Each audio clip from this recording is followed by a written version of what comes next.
We're going back here. Let's do it. I'll reshare it 30 times again. Yeah, we're skipping through the intro here. We'll just pick up where we left off. All right. We are live. We are back. We're going to let a couple people get back in here real quick. Our streaming software decided that it didn't want to stream anymore. It was tired. It's hot. I get it, man. I get it. I mean, I'm kind of tired. Get it.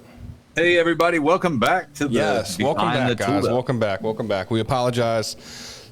Technological errors here. But Vic, way to work on the fly there, buddy. Absolutely. Work under pressure. Yes, thank you, Way to Vic. go, Vic. So I there don't was remember a what we were comment- talking about. A comment that I read, right, that talks about, I can't remember exactly, but essentially you can't move all of your eggs into the technology basket. Oh, yes. That was Geo. Yep. Yeah, I 100% agree with that. And I'm not saying, I want to make sure that that's clear, that I'm not saying, hey, you need to make a rash decision and you need to jump ship and you need to do these things. What I'm trying to say is you can't even make a decision unless you get to the numbers. You Right. can't, you won't know if participating in a roll-up makes sense for you, or if, looking at being acquired makes sense, or if, incorporating an e-commerce platform makes sense if you don't know your business's numbers.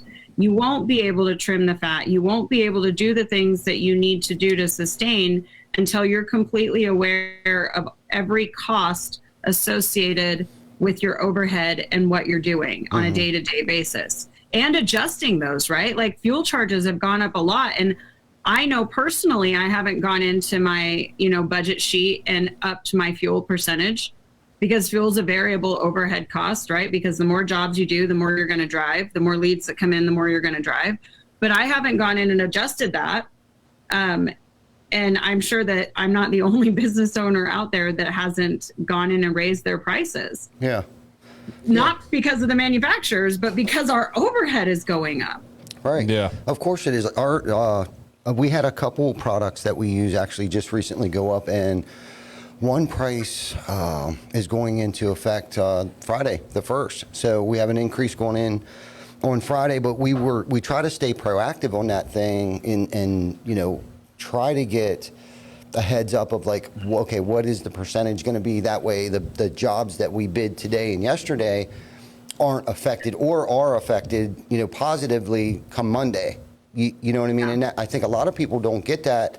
And I think a lot of people, and I've heard this a good bit, that, a lot of people weren't raising their prices as rapidly as the prices were going up. And that's something else that's kind of scary, because they were afraid to. You know what I mean? Like they were afraid to adapt. But I can tell you one thing that we've learned to start doing is like if we're the first or second or third person in someone's home, we've trained our people to ask, like, okay, are you getting any other quotes? Have you gotten any other quotes? And this might not be very ethical, but unfortunately I asked a couple people to do this. Ask them that question, and if they have gotten a quote, ask them what the price was, just to kind of gauge where everybody else was, so we knew where to be. It was just one little tidbit that has helped us significantly, especially our local competition. Like, were they raising their prices? Just so we're all kind of in the same place. And it's sad and it's unfortunate that I just can't call up our local contractors and say, okay, where are you going to be at? So we're all on the same playing field, so no one's going in real low and no one's going in real high. And this is the other thing too, I don't know what their overhead is. I don't know how lean and mean that they're running, and I'd like to think that we're running lean and mean, but it just sucks that you can't call up a local competitor and say, hey, like what's your market price going to be moving forward here with everything going on? And get an honest answer. Right. Because, well, it's also price fixing, right? Like you have to be really careful about that from a legal standpoint. But if you can get everybody on the same page as far as margins go, you can have margin conversations legally and safely, and say, hey, where are you at from a margin standpoint? Where's your percentage of overhead? Like, I'm trying to, cut back on my costs. How have you done it? That's a different conversation. It's really dangerous waters to ask price from your local competitors. Right. Just Yeah.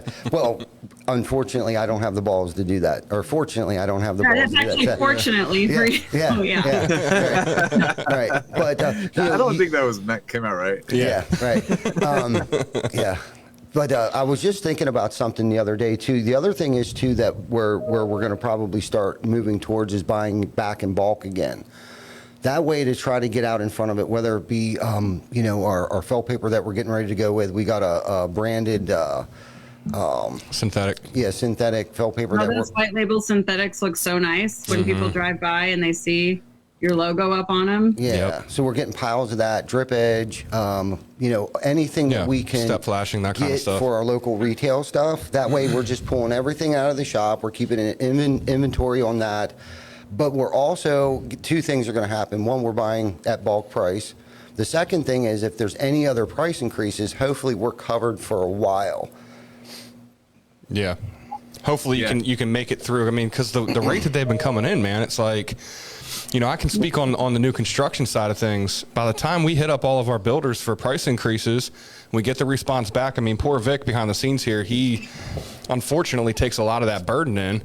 And by the time he gets response from the builders, other price increases are coming in, so he has to start that cycle all over again. And it's like, man, it sucks. And I'm sure he hates even sending that next email, because it's like, didn't we just talk 2 weeks ago about these price increases, and now you're going up another 10% or whatever it is? Yeah.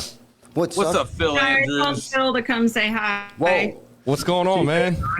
How's your leg? How's the See foot? you, brother. Oh, it's healing up. I decided to throw the boot away and deal with the pain. So Let me see it. wipe the boot off. We're not going to see anything. Let me see it. Get your toes out, He damn wants it. to see your foot. I want to see your big toe. I kind of feel bad for Phil because, he has to work with me every day. And then fortunately for me, he helps run the company when I'm gone. But I'm like, hey, do you have this done? Do you have this contract in place? Hey, do you have this? Is this taken care of? Have you thought about this overhead cost? Have you done this? Where are you at on this? And he's probably like, oh my God, Jen, shut up. As things kind of pop into my mind as he's starting his, roofing company and getting that all launched, I hope that I'm helping him set things up through things that I missed, right? Or, I talked to a contractor yesterday who unfortunately had an accident. And my first question is, you got a subcontractor agreement in place? No, and the answer is no. And I'm like, okay, then I think you probably need to talk to an attorney, because that's a big deal, and it's a lot of these little things that we don't take the time out, or people don't teach and show every contractor the things that they need to do. And especially when a sales rep transitions, because they haven't managed that side of the business, right? And again, I say right a lot, and it really bugs me. And I just noticed that I was doing it. So I'm going to make a conscious effort to not say the word right. Analyzing again. Right. However, we'll switch it with some other filler words in there. However, no, I hate them. How about probably won't use that. I'm going to try to use a different word, because right is actually really interesting, because I'm checking for validation. Right. And my word is like. Me too. I don't know what that one means, but I know that right means that you're checking for validation. Really, I'm checking to see if people are following along, but it sounds weird when I go back and listen to my podcast, so I almost never listen to them. However, Phil is constantly bombarded by me, and he's a really good sport for taking it all in and appeasing me, and applying a lot of the things that I'm teaching, which I'm grateful for. Good job, Phil. Yeah. Hey, Phil. real quick, Good job, what's man. up, Nate Ellis? Pinnacle out of Denver here. Pinnacle Home Exteriors. Nice. Said what's up. What's going on, man? Thanks for tuning into the podcast. Make sure you hop over to One Industry, One Model. OneIndustry1Model.com. Yeah, and get that fill out the registration filled forms out. and register for some free tickets for whatever city you're in. That's right. Do you Yeah, want to review that again? And TJ, did you put that in the comments? I haven't put it in there now, but I'll do it right now. One Industry. Yeah. Let's, Jen, if you could just go over that one more time here, since our video cut off, it's not going to be on the replay for anyone here. Okay, so if you want to see or you want to be eligible to win tickets, we're going to give away tickets tomorrow morning. So between the time that the podcast started and tomorrow morning when I print off all of the forms that went in, we'll go in. You have to go to the One Industry, One Model website that they just announced and put in the comments, fill out the form submission. I'll text Ty and ask him to pick a number after I number them, and then I'll reach out to you and you'll win 2 tickets to the city of your choice. Awesome. I think Phil had one more thing he wanted to say. He's trying to leave. Sorry, guys. I've got an appointment. But I don't know if Jen mentioned anything yet, but we've been talking, and there I go with my ums. Took the words right out of his mouth. And I really want to see that big toe. Talks a lot about business, a lot about generalities and specifics as well. And we got to talking on the trip we were at in the Dominican.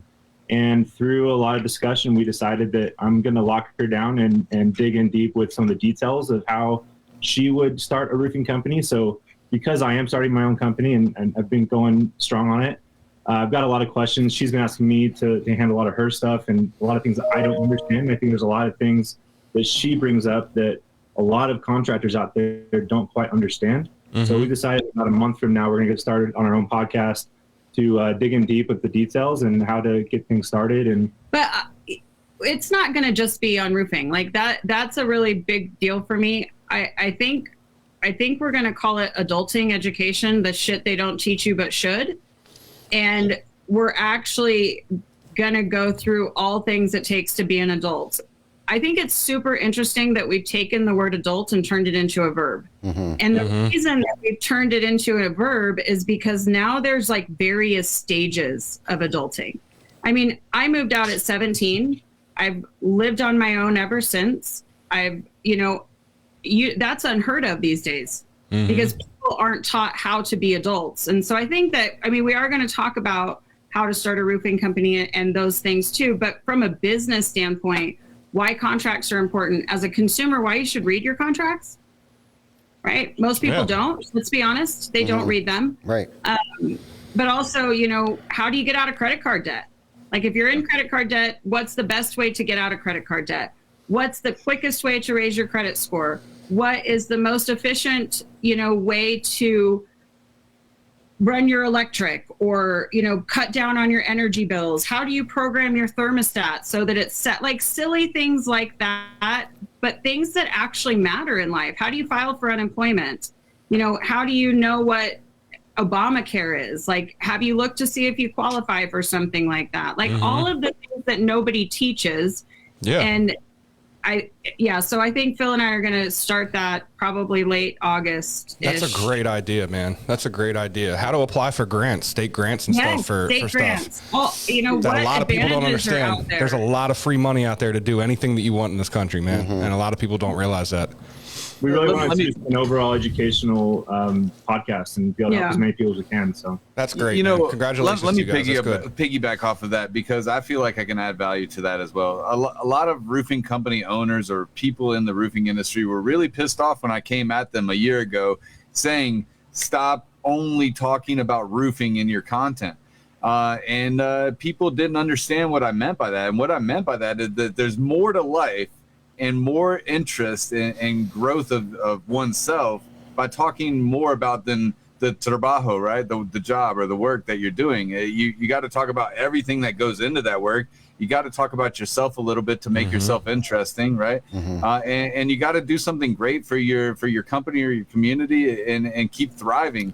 If you just only talk about roofing, people don't want to listen to that every day. They want to learn something new from you. Yeah. Well, teaching them about components and what a square is and the questions that consumers don't know that we assume they know because we speak roofing language all day long. Right. Why ventilation is important, why you have to have intake and outtake. Like there's components of construction, there's components of policy, and then there's just life that we don't know. Yeah. Right. People don't understand. And so I think it's going to be awesome. I know you definitely. Hey, awesome seeing you guys. Talking later. Yes, sir. Thanks, 90% of 90% of homeowners have a recoverable depreciation policy, right? But most of them don't even know how that works. So, teaching somebody or going to somebody's house and talking about insurance, a lot of times we put a contract in front of somebody and we say, we're going to do this work for insurance proceeds, and that's it. And they don't understand anything about the back end, the back and forth between the adjusters, how much the scope of work is supposed to be per line item, shingles, whatever it is, flat roofs or whatever the case may be. Sorry, my kid's going through there. Hey, you're good, man. But, we have to talk to consumers at a 5th grade level all the time. Now, there's some occasion. The problem with that, TJ, is you can't. You're not a PA, right? So that side of things, we have to have the right people, whether they're on the podcast or, I'm doing a series specifically of consumer education videos solely around insurance and contracting, only those 2 things. That's going to be free up on YouTube and available all the time. We've got some really big players coming in to participate in that.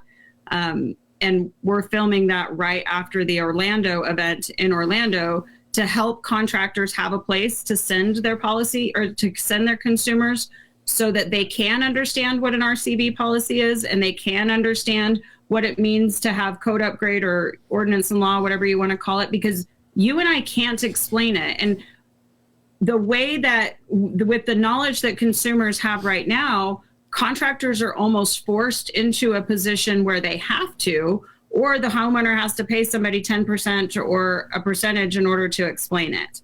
And they need that unbiased place to go to that's just literally, this is how it works, here's all the education, so that people are not left violating UPA laws.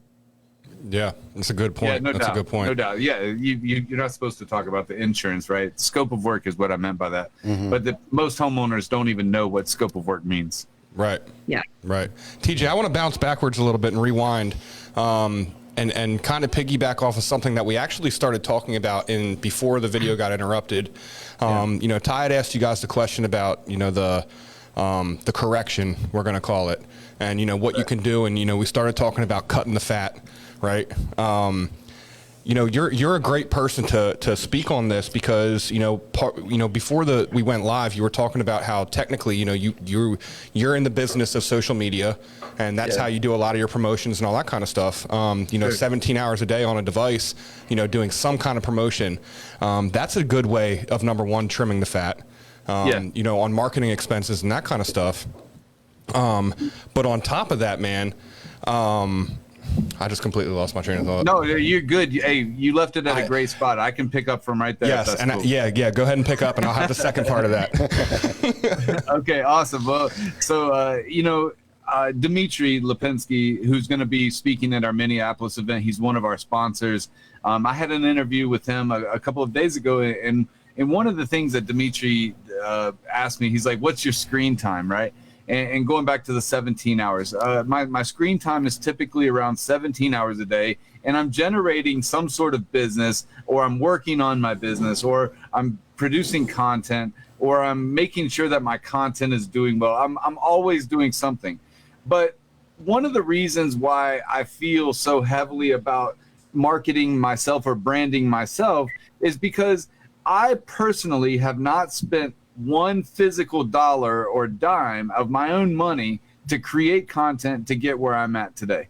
Now, I'm not here to bash marketers because I love marketers. I think they're great. They're very well needed. Like, there's a bunch of businesses out there that don't have the time to make their own content. They don't do well at marketing themselves.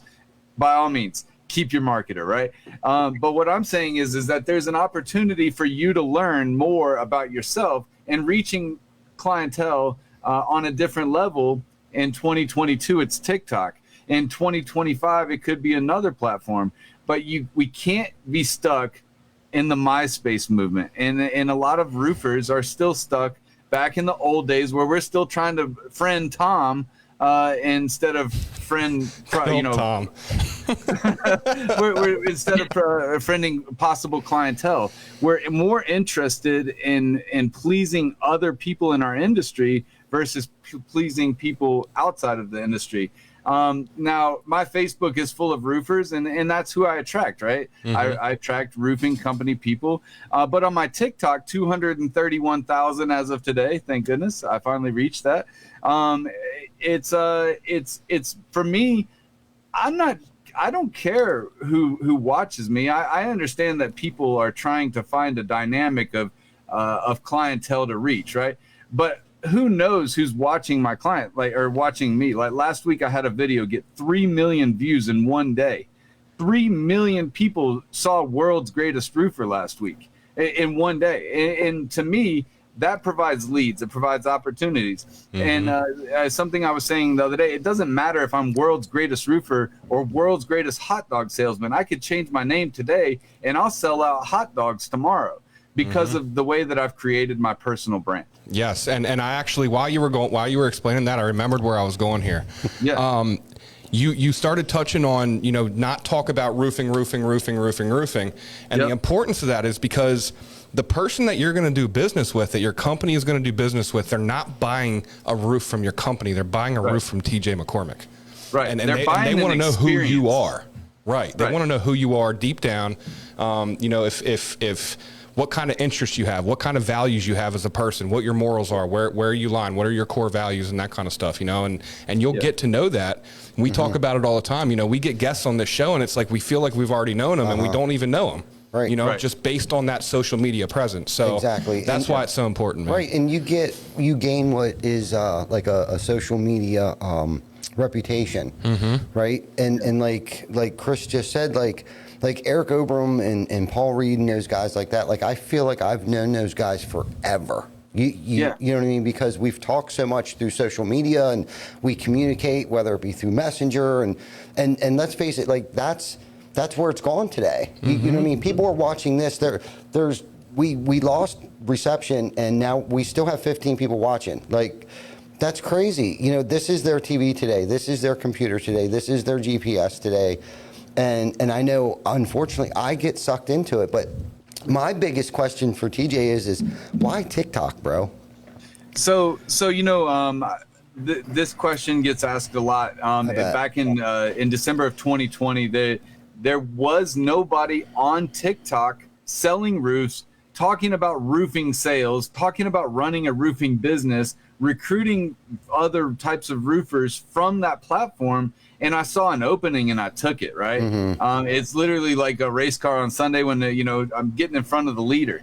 And Josh Bigger at that time, which is Best Damn Roofer, he was doing some videos. There were some people messing around on top of roofs when they were making roofs, whatever. But there was nobody taking TikTok seriously in business. And if you look at it now, TikTok as a whole will surpass Facebook and Instagram in the very near future. It's already passed it with the amount of downloads year over year the past 2 years.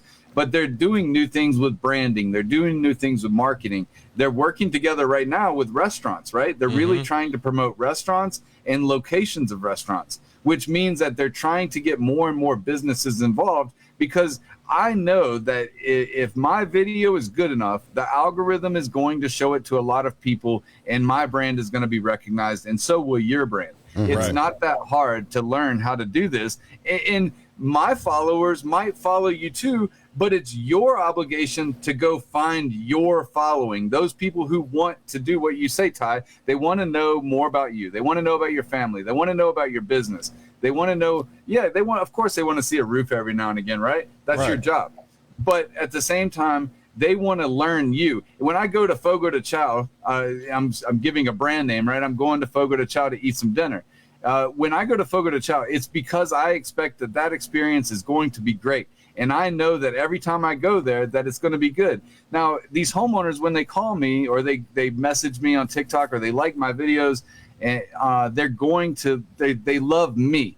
They know that when they see me, that they're going to have a good experience talking to me. And just like you said, they act like they know me. And I have 10 moderators all over the world, from South Africa to the Philippines to New Zealand, people that moderate my content to make sure that there aren't trolls, right? That's one thing about TikTok that's great. There's no such thing as trolls. And if there are trolls on TikTok, they get booted quickly. And it's all about experience and people falling in love with you. Right. Well, I think the one thing that TikTok does is it forces videos, right? Yeah.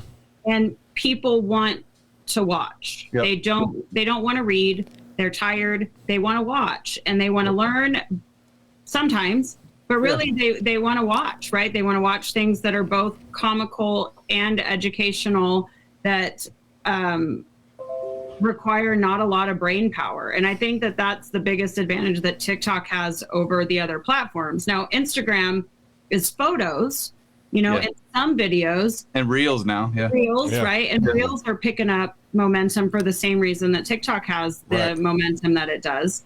But, I've run videos through promotions and I've run ads that are reads, and my videos will get a 75% playthrough, whereas my ad would get like a 10% click through. Yeah. People don't read. Mm-mm. Yeah. Watch.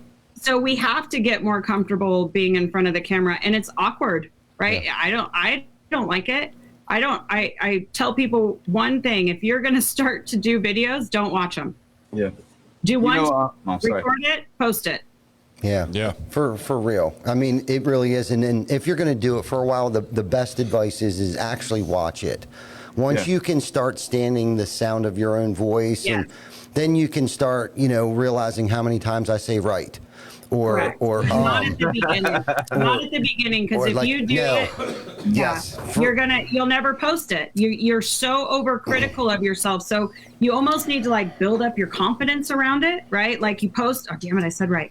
Like you post it, and then you see the reaction that it's getting. Then you realize, okay, I'm not too bad uncut. So how great can I be with a little bit of polishing? And things start to shift in your own brain. But if you start out and you watch your videos, no, just to put a plug out there, man. If anyone is interested in trying to start doing that and is not comfortable with it, we had Patrick Carr on Behind the Tool Belt. I don't know, maybe 6, 7, 8 weeks ago, something like that. Weeks, yeah. He threw a nugget out there on a really good exercise that you can do. It takes about 15 minutes, and you can within 15 minutes make yourself a better podcaster and a better person on video. There's an exercise that you can do that it's on our show. So go back and find the Patrick Carr episode, and I think it's somewhere in the beginning of the episode. Very good one. But it's good, man. It's a good exercise that you can do. Let me tell you a little bit real quick. I'm going to drop a quick nugget about how I overcame it. I'm standing in the middle of my driveway with my cell phone propped up against something back in March of last year, right? It was right around the end of March, 1st of April. We had a blizzard where we got 4 feet of snow in one day. And I'm standing out in the middle of this blizzard doing content, creating content. And a song popped on that was on my screen, and I was like, I'm going to do a video to it. And it was Eminem and Eminem's Lose Yourself. And if you know anything about the lyrics to Lose Yourself, it's lose yourself in the moment, you own it, you never ever let it go, right? And you only get one shot. And in my mind, I kept thinking to myself, I only have one shot to get to these homeowners or to these clients or to make myself bigger than what I am on social media. And from that point moving forward, I was shy. I was in a shell. I can't believe that I would actually put this on video. My family might see it, right? The embarrassing things from the 80s that people would tell their kids, don't embarrass me, right? And really, when I got to that moment, when I realized my potential, I let go and I haven't looked back. Good for you. That's awesome. Yeah. That's good stuff, man. I think the biggest thing for me is just stop caring. Yeah. Who gives a shit how many times I say who gives a shit how many times I say right or any of that stuff. And when I think I started to get that mentality, and honestly, I don't know how many times I say right and you know what? I don't give a shit. I know I'm an asshole. I know I look like an idiot. And I love me. So who gives a shit? Yeah. And I got to tell myself that, or else we wouldn't do this. And this is the other thing too. And a lot of times we talk about leadership and stepping outside of our comfort zone and getting comfortable with being uncomfortable. This for me was that huge step of stepping out of my comfort zone. And it's almost every week, because I don't go live 5 times a day like TJ does.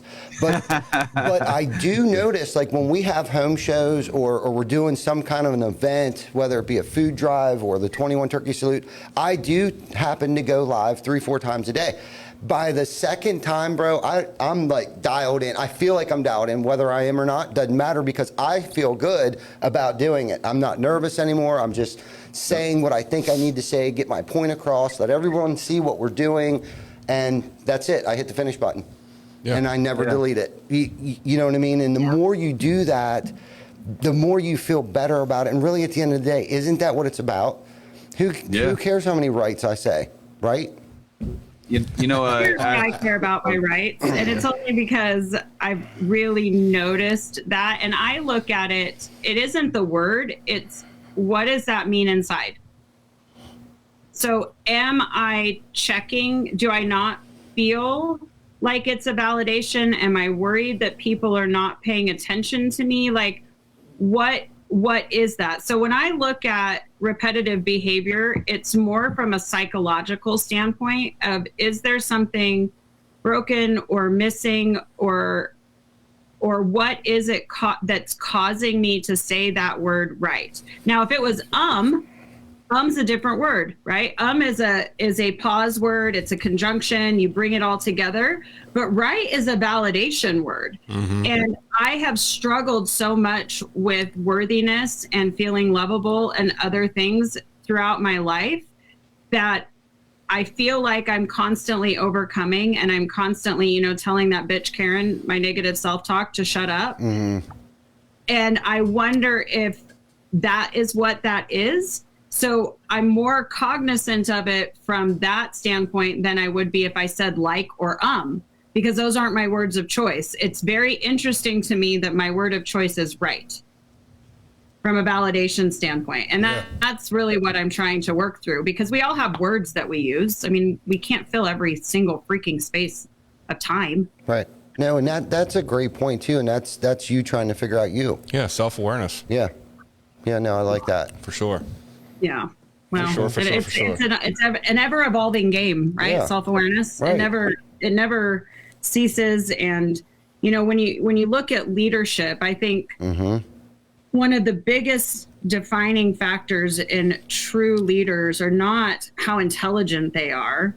It's how self-aware they are, and how much, or how they have an ability to adapt themselves to their people instead of expecting their people to adapt themselves to the leader.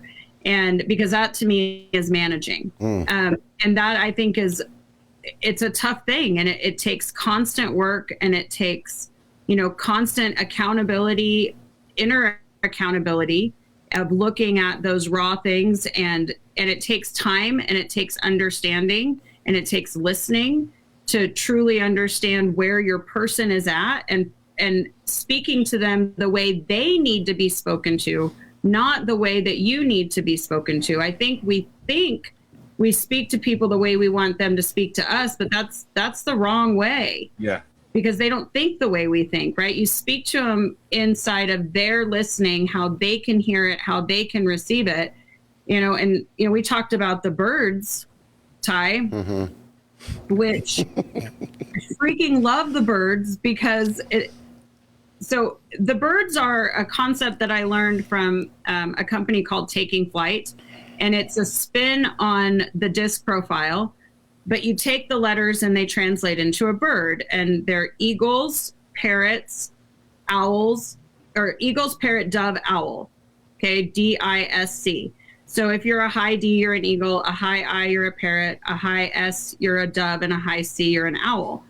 Well, if you know the traits that are associated with the disc, it makes a lot of sense. But if you don't necessarily know disc, and you want to look at people merely from a bird standpoint, it makes it pretty easy. Eagles are independent, time sensitive, they're driven, they're decisive, they're persistent, they're powerful, they're in charge.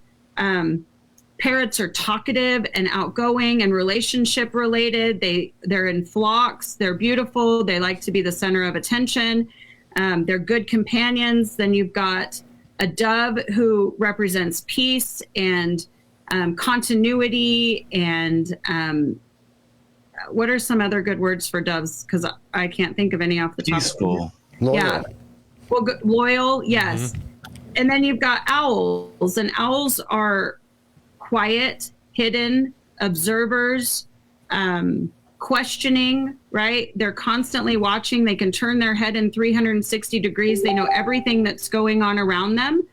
So when you look at it merely from a bird standpoint, when you start to look at people that are buying or people within your organization, your parrots are the ones that are real social. They want to relate to you. They want to, parrots buy from people that they feel like they know, or that they want to know better, or that they have something in common with. They're your homeowners that say, hey, are you related to that other backer guy down the road? Mm-hmm. Or did you go to such and such a high school? Or, something like that, because that's what they need.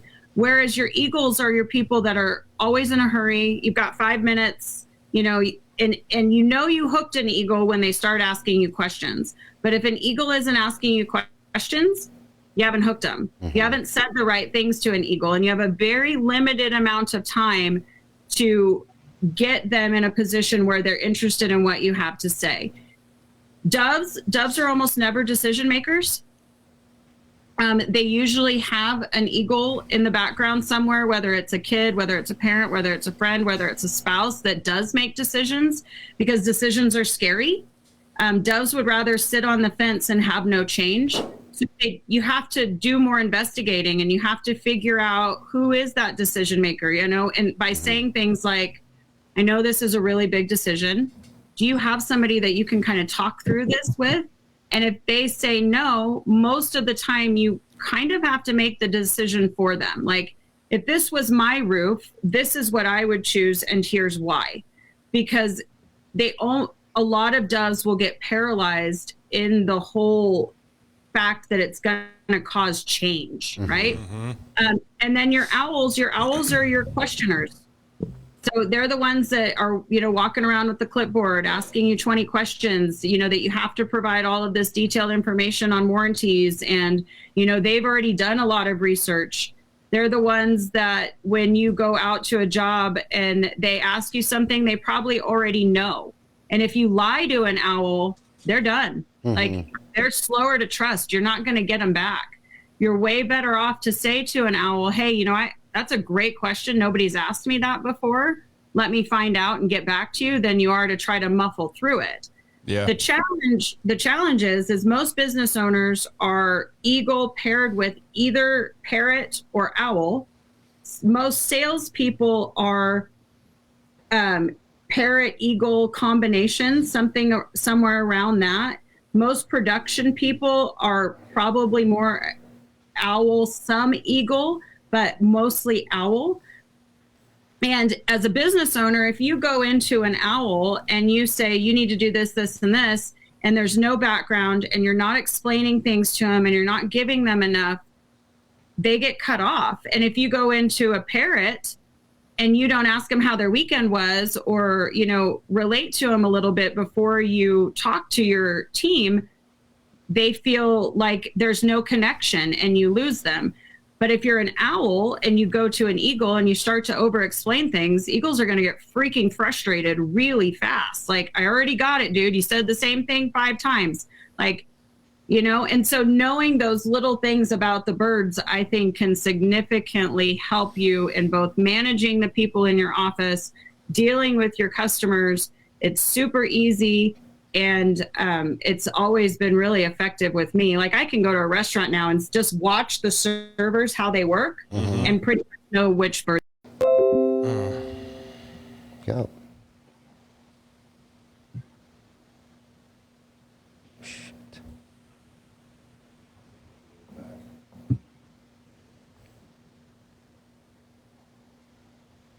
Are we back on? No? Oh, that sucks. It's okay. Yeah, it's all good. So there is a book on Amazon. It's like $20. Yeah, I'm really interested in that, man. I really like the way that you explained that, and it makes so much sense. It makes so much sense. I already know what bird I am, man. I'm a parrot. You are a parrot. I'm a complete parrot for sure. And you probably have some eagle tendencies too, but you're a parrot. And Ty is an owl first, and then secondly, probably an eagle. Yeah. Yep. And so, I mean, if you look at it from a combination standpoint, that's why you guys work so well together, because you're not the same bird. You complement each other. Typically, doves marry eagles and parrots marry owls. And so when you look at it from business synergy, those two birds are still drawn together from a complementary standpoint of strengths and opportunities. And so it makes a lot of sense. A lot. Yeah. Yeah, dude, I'm super, super interested in the DISC assessment, just because like I feel like I'm an analyzer too, somewhat. So like I like to see and understand how people think and how they operate, and not even just people, but things in general. Like when I learn something, I don't want to just learn it. I need to know why I need to learn that. I need to know what the nenext step in the process is, to make everything come together. And like, so I think we are actually live. Are we? Because yeah, we're back up. I show that we have viewers. Yeah, it's just being buggy right now. It's being buggy. Sorry to the viewers. Our streaming platform's just being buggy right now. It happens. Yeah, I think we are live. But there's a book on Amazon, if you didn't hear it, and it's called Taking Flight. It looks like it's about $20, and it goes through the birds a little bit more. I know that there's online assessments that you can do around the DISC. I know that they do Taking Flight, individual ones too, if you wanted to go onto their website and just take it. Here's mine, 16 personalities. Oh boy. No, my personality type is the entertainer. Go figure. I believe that. Yeah, I think but you know what? right? Going to Jen's point, there's so many different types of people that do work well together. There's some that don't work well together. There's some that shouldn't even come in the door, right? But trimming the fat or cutting the drama, the drama sometimes not the drama. Maybe it's just that those people don't work well with you. Right. Very well said. Yeah, for sure. Yeah, there's definitely been some clients or people that I've worked with that we just didn't gel well with. The energy was off. Like, and I felt that too. When I would walk in the room and they were there, it was almost like I wanted to turn around and walk away. And that's kind of what's cool with the position that I think most of us are in today, is that we can pick and choose those people that we surround ourselves around.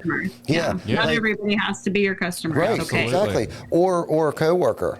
You know what I mean? To take it one little step further, and sometimes it requires an uncomfortable decision that needs to be made, but if it doesn't feel right, it doesn't feel good, and you're not gelling well, and it's not a good fit, sometimes you just got to walk away. It's better. And we've talked about this before, Ty. It's like we almost owe it, the leaders in the companies almost owe it to their people that if they're not a good fit, send them on their way so they can find the place where they fit in.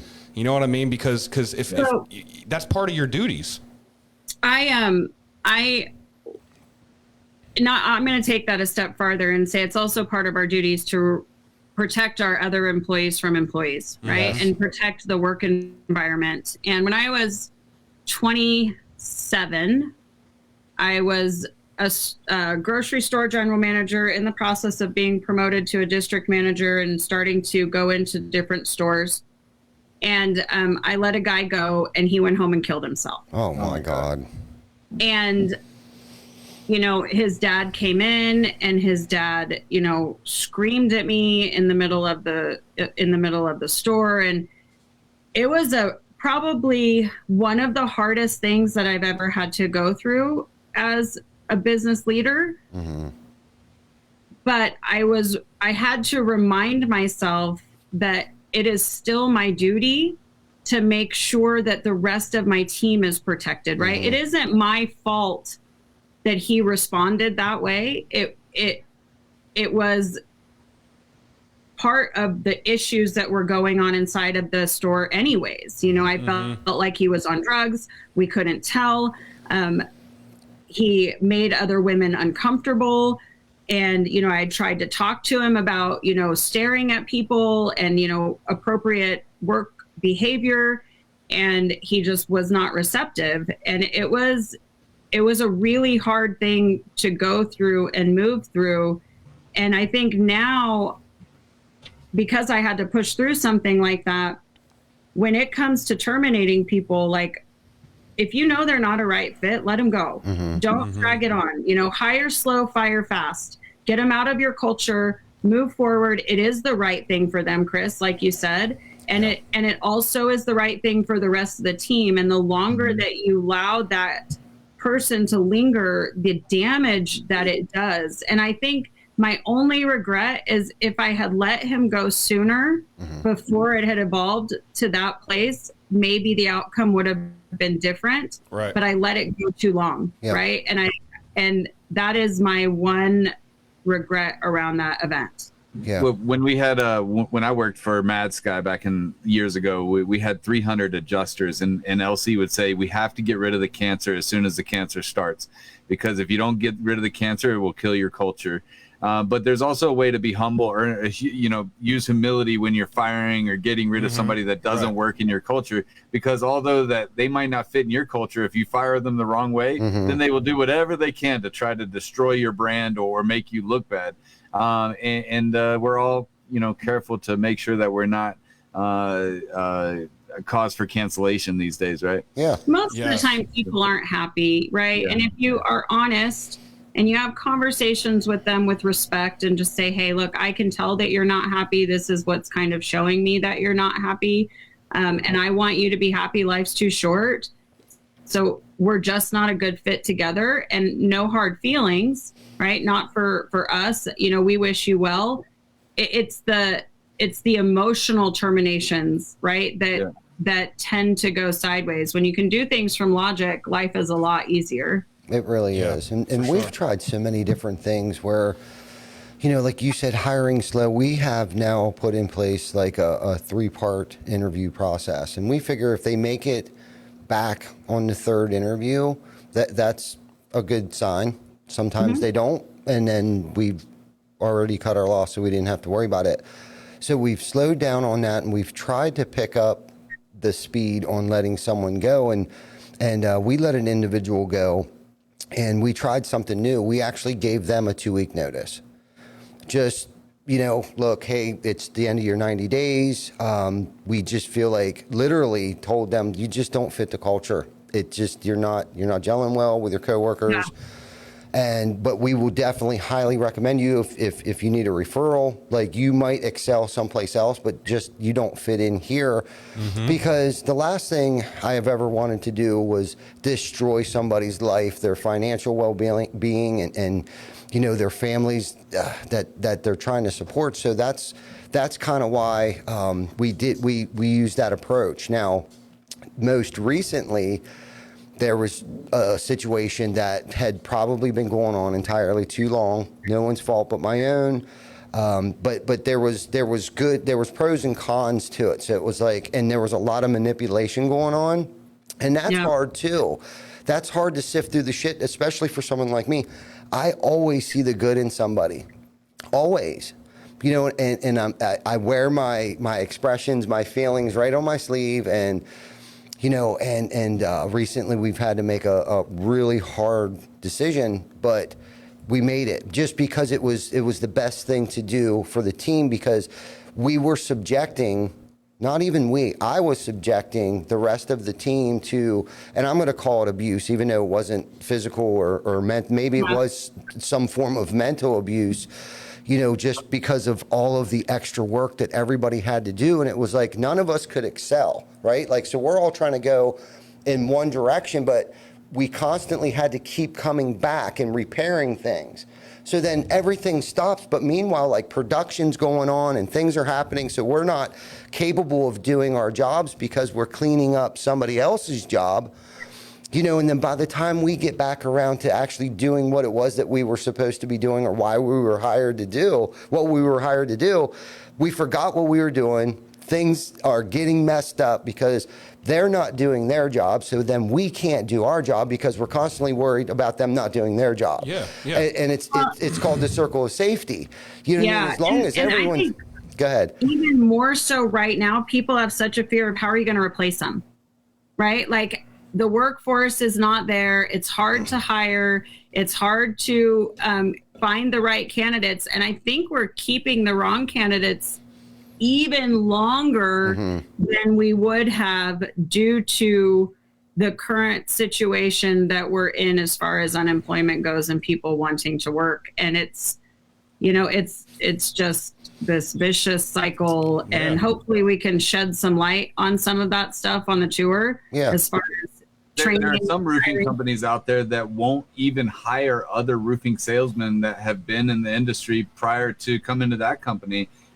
Now, is that a great business strategy? For me, no. But for them, it works, right? But at the same time, I always like to say that you can train somebody to do the right thing. It might just be a little harder. But if they're worth the time and the effort, you're going to make $1 million every day from them. Yeah. Right on. Yeah. That's really not fair that you got a baby as a prop. Yeah, seriously. So it's really about the thunderstorm here. So I told Karina, like, you got to go get the boys inside. So she went outside. I was like, just give me the baby. So, Diego just commented. What's going on, Diego, by the way? World's greatest roofer holding world's cutest baby. Absolutely. and my girlfriend Brittany is a fan nobody too. knows, this is Sophia Love. This is my baby.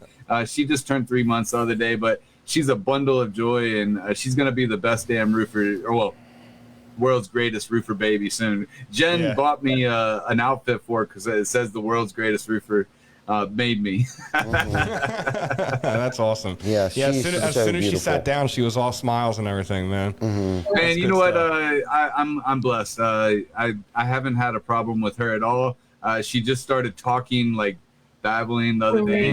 Stuff, yeah. So it's fun. Yeah, that's the good stuff, man. Quality of life. We started touching on a little bit before the show, but I do want to bounce back a little bit. Ty, your analogy, and we talked about this the other day, that analogy, and you actually drew me a diagram on the dry erase board. But think of it like herding sheep or herding cattle. Okay, right. You got to keep them all in a bunch. And what happens when you don't have enough herders and they have to go back and get that one stray? What happens at the front of the line? Yeah, everything starts chaotic, to go away, man. And then you got to come back and wrangle everything back up. And while you're doing that, this one goes astray again. And it's like, it's a vicious, never-ending cycle, and it really kills culture and production, man. Yeah, it does. But it also means that you maybe hired the wrong type of herder. Maybe it wasn't sheep that you're supposed to be herding. True. So making sure you choose the right leadership to do the sheep herding. Right. Absolutely. But speaking of leadership, what is one thing a good leader should practice every day? Either one of you or both of you answer this question. Jen, you want to go first? I'll go. I think that a leader always accepts accountability publicly and talks privately to people that could have contributed to a problem, but does not accept the recognition publicly, and in fact deflects that recognition to their team. Love that. Yeah, there's so many owners out there that want to be the influencer. They want to be the person in front of everybody, but they don't want their team to be the one that's taking recognition for something that they built. And it's very critical that the people in your organization feel as if they're loved. I posted something the other day. It was nothing meant towards any certain person, but you cannot buy my loyalty. I give you my loyalty if I trust you, if I know that you're going to do right by me, because I don't want somebody to just hand me some money just so that I keep kissing their ass, really. Right. Like Phil is a great example, Ty. Okay. So, Phil has worked with me for a while, and, he started his own roofing company, but he's still helping manage my roofing company when I'm out on the road. And when we were all in the Dominican, I guess that must have been the first time publicly that I said, hey, this is Phil. He runs my roofing company so that I can do this. Right. And it never occurred to me, especially because he's not my employee, that same level of recognition needs to filter down in people that you mentor and people that you guide along the way. It isn't within the organizational walls. And you don't always think about how much those little tiny exchanges mean to somebody when they have spent as much time. I mean, I told him thank you all the time and how much I appreciated him. But to say that, in front of the Revolt team and be like, oh no, I could not leave if Bill was not there, right? Bless you. It was huge. Mm-hmm. It was just a huge reminder for me of the fact that I need to do a better job recognizing the support of people like TJ and like Hook Agency and the speakers and all of those things, because there was no way I could do this one by myself. Mm-hmm. Absolutely no way. It was too big. Yeah. And that's another great point of, I like a lot of the things that you said. It definitely takes a team to do it, but trying to find the right team to surround yourself around. And it takes everybody and everyone to take pride in it and be good at what they're doing. And to get back to giving credit, especially when credit is due, and even sometimes when it's not due. Mm-hmm. You know what I mean? And taking the failures on the chin, saying it was my fault, guys, my fault. Even though I want to point the finger so badly, and even know how painful that is sometimes, but the sad reality of it is, when I am pointing the finger, there's 3 more pointing back at me. Yeah, it's still my fault. Yes. It was lack of communication, whether it was, assumptions, it's always my fault. Yes. And that's how I have to look at things. Right. Is, yes, maybe they did something, but I could have either prevented it or I could have given better instructions to have not had those things go down. And so when it comes to accountability, it's always my fault. Yeah, man, for real. And learn to embrace people. Even if they have an idea that you may not think is the greatest idea, but to hear them and know that that you're listening to them and embrace that. Because Baker and I experienced something, like a month ago or something like that. Baker started talking about how he wanted to start editing videos and stuff like that. And I'm thinking to myself right away, it's like, God, when is he going to have time to do that? But I had a moment of clarity within 12 hours. So the next morning I was like, dude, so what do you need? Like a high-powered laptop with some Adobe? Like what do you need? I needed to embrace that. I had to keep him engaged. But I, in the same breath and same token, it's like, I want him to have his creative juices flowing. I need to keep him engaged. I want him to still continue to feel a part of, and sometimes that shifts. It could be a position shift.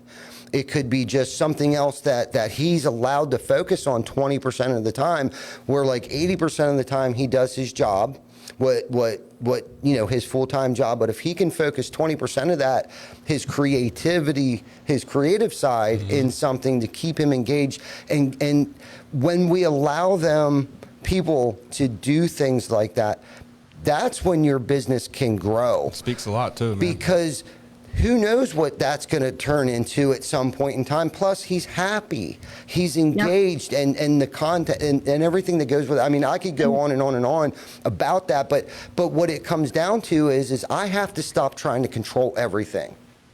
You know what I mean? The quality of his 80% work is so much better, right? Because he's happy and he's not preoccupied by the things he wants to be doing.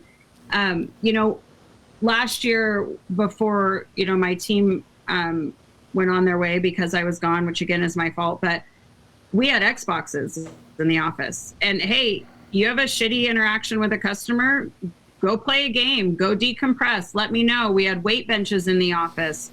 I know that people need a few minutes sometimes. And if I was that type of a leader that said, hey, no, get over it, keep working, what are they going to get done? Nothing, because they're going to be in their head and they're going to be sitting there frustrated, and whatever they're getting done isn't really getting done.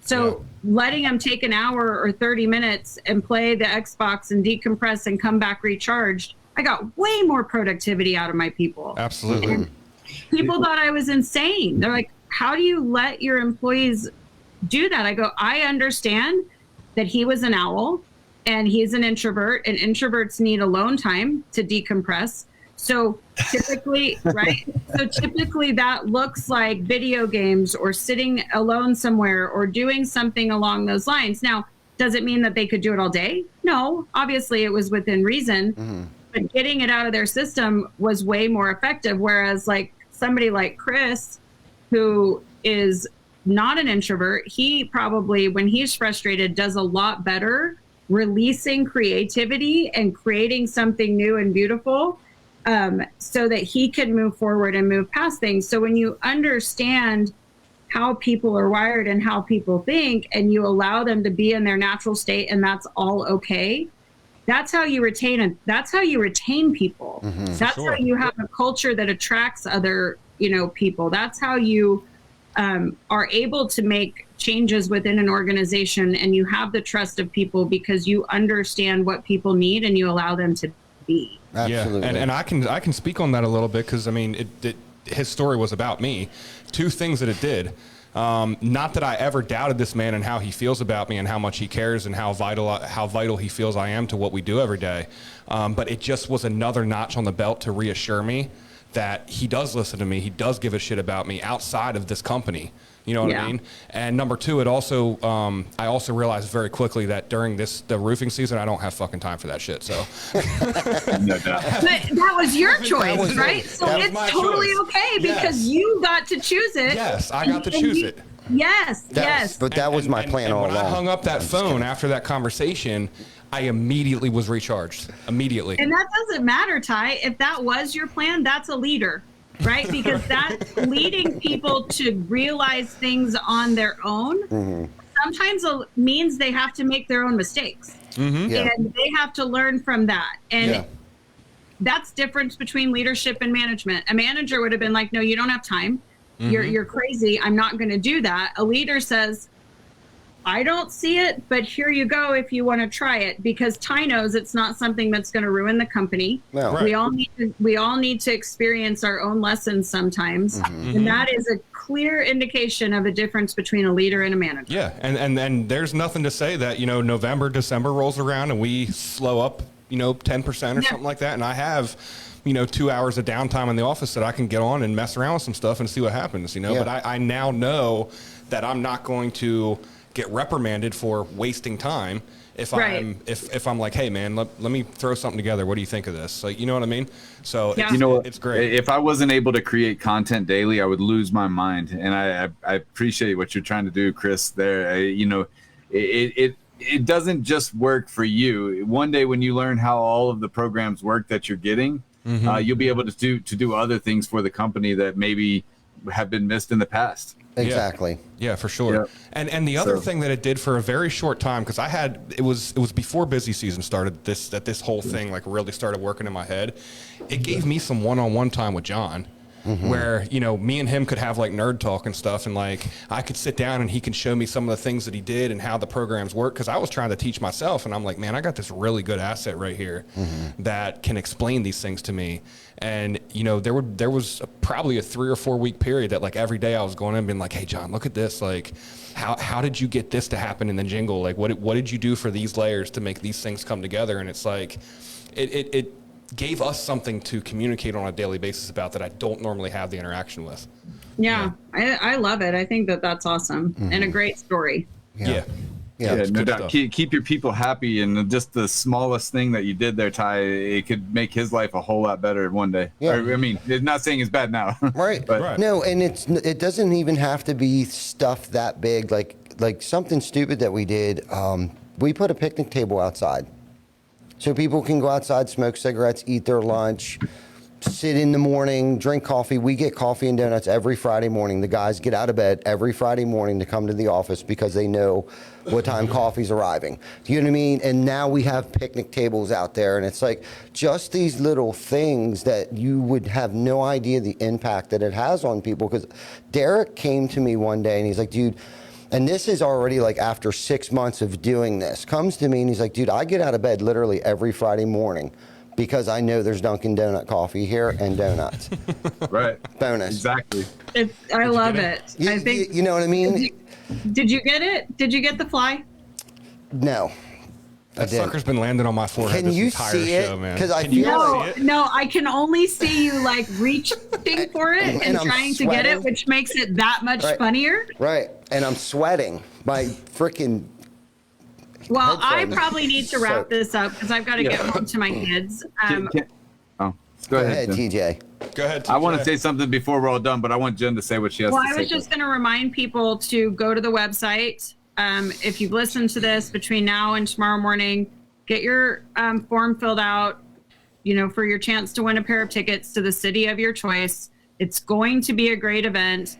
I know that as soon as Minneapolis is done and all the testimonials and everybody posting about it, people are going to be like, okay, we believe it now, because that's just who we are as a roofing community. And I do understand that. But, now you have a chance to win some free tickets before everybody jumps on board. Yes.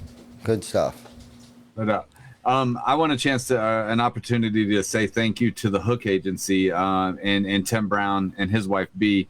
Throughout this entire process of growing One Industry, One Model tour, they've been intricate in making sure that our marketing is on point. I got an opportunity to sit down with Tim and learn exactly what the Hook does last week. And if anybody is interested and needs the help that he's provided us, please reach out to me and I'll put you in contact with Tim. But more so, you can't afford not to miss this show, right? So please come to this show, fill out the registration at oneindustry1model.com. Come out and learn something. We're going to feed you breakfast and lunch both days. You're going to have plenty of opportunities to meet other like-minded individuals from our industry that you're just going to leave having a better understanding of your own business. Awesome. Yep, I agree. Awesome input. I want to throw something out there real quick, too, before we cut this off. TC Backer family would like to thank everyone that helped us with the food drive last week. Awesome. The final numbers are in, and I don't know if anyone watching has not seen or isn't friends with Ty on Facebook. He did post the numbers, but the final numbers are in. We, as a team and as a family, we donated 4,485 pounds of food to the food pantry last week. So yes, that is so awesome. It is. I saw you delivering it. That was great. That was great content that you should post on social media like TikTok. Let me show you how to do it. Yes. Hey, Yes. hook me up, brother. Hook a And brother up. I just want to give a shout out to Dottie's, Yes. who's a local grocery store here. We tried to keep it in the local community, in the local economy. And I want to give also a huge shout out to the well. All the people, the volunteers that run the well down there. They provide food for over 4,000 people and 300 families. And I believe it's just great. I think that we were able to put a real dent in the local community and make sure that no one's left behind and no one goes hungry. So 1 in 6 children in America do not know where they're going to get their meal tonight, and I think that we cut that number down a little bit. So thank you to everyone that donated, whether it was $1, whether it was a share, whether it was a verbal, anything, any way that you had a part in this. Thank you guys very much. We did beat our record last year, and we did provide the single greatest donation, one-time donation to the well, to our local community. And thank you for helping us make an impact. Amen. And thank you guys for being a small business that gets that giving back to the community that supports you is important. It's so right? important. Yes. For so many different reasons. And there are too many businesses out there that don't understand that. So thank you for leading by example and showing that you can do it all. You can have a successful business. You can be philanthropic. You can be good people. You can take care of your consumers, and you can still make money. Amen. Yes. OneIndustry1Model.com. Make sure you guys get on there, fill out your registration cards. Even if you don't win, I'm sure that these guys will come up with I may got some tricks up my sleeves here. Exactly. So go check that out, and please remember that you guys will get to pick what city that you get your tickets for. So thank you guys for your time. It was a great episode. Once again, I apologize for any of the interruptions, technical errors. Shout out to Vic behind the scenes here for making shit happen. Yes, and thanks, not getting Vic. flustered, man. Thank you very much, Vic. Yeah, man. Thank you, Vic. So TC Backer family, it's been another great episode. We will see everyone next Wednesday for episode 132. Make sure you guys go hop on that website that we said, check them out. And Jen and TJ, thank you guys. It's been real, and I'm sure that we'll talk to you guys soon for sure. Yes. Okay, sounds good. Yep. Bye. See you guys. See ya.